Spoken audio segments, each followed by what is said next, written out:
వర్ధిల్లాలి భారత communist party వర్ధిల్లాలి. జయప్రదం చేయండి సిపిఐ జిల్లా జాతాను. జయప్రదం చేయండి. జయప్రదం చేయండి సిపిఐ పార్టీ జిల్లా జాతాను. జయప్రదం చేయండి. నిమ్మగడ్డ నరసింహ, భారత communist party CPI Nuzvid. Communist party 100 సంవత్సరాల నేపథ్యంలో మార్చి 23 భగత్ సింగ్ వర్ధంతి నుంచి ఏప్రిల్ 14 బాబాసాహెబ్ అంబేద్కర్ జయంతి వరకు దేశవ్యాప్తంగా రాజకీయ క్యాంపెయిన్ చేయాలని చెప్పిన పార్టీ కేంద్ర కమిటీ భావించింది.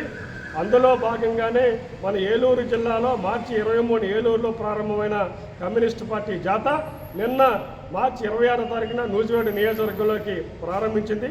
ఈ సందర్భంగా అనేక గ్రామాలు కమ్యూనిస్టు పార్టీ జాథా పర్యటించిన నేపథ్యంలో గ్రామీణ ప్రాంతంలో పేదలు అనేక కష్టాలు, ఇబ్బందులు, సమస్యలతో సతమవుతున్న నేపథ్యం కనిపిస్తూ ఉంది. ఈ రోజున 30 ఏళ్ల కిందట కమ్యూనిస్టు పార్టీ అటవీ భూముల్ని పేద సాగుదారులకి కొట్టించిన పరిస్థితి కనిపిస్తూ ఉంది.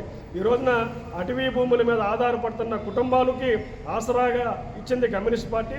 కానీ రాష్ట్ర ప్రభుత్వం అటవీ భూముల మీద హక్కులు కల్పించే విషయంలో ఈరోజు తాత్సారం చేయడంతో కేంద్ర రాష్ట్ర ప్రభుత్వాలు ఇస్తున్న అనేక సంక్షేమ పథకాలు ఈరోజు అటవీ భూమిని సాగు చేస్తున్న సాగుదారులకి అందటం లేదు.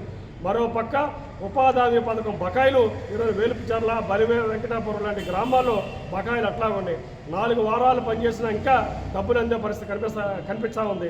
అందుకని మరోపక్క వలసపల్లి, ఎల్లాపురం, గుడిపాడు ప్రాంతాల్లో మిర్చి పంట పండించిన రైతులు అలోలక్షణం అని చెప్పని బాధపడుతూ ఉన్నారు.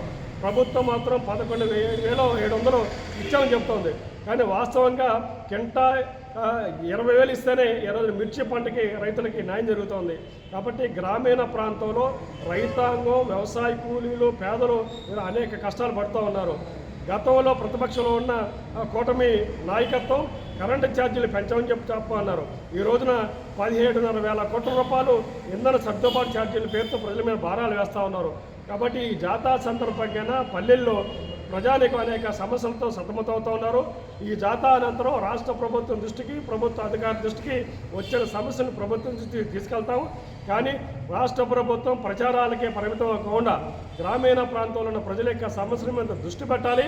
తద్వారా నిజాయితీగా, చిత్తశుద్ధిగా ఆ సమస్యల పరిష్కారాన్ని కృషి చేయాలని చెప్పని భారత కమ్యూనిస్ట్ పార్టీ రాష్ట్ర ప్రభుత్వాన్ని విజ్ఞప్తి చేస్తూ ఉన్నది.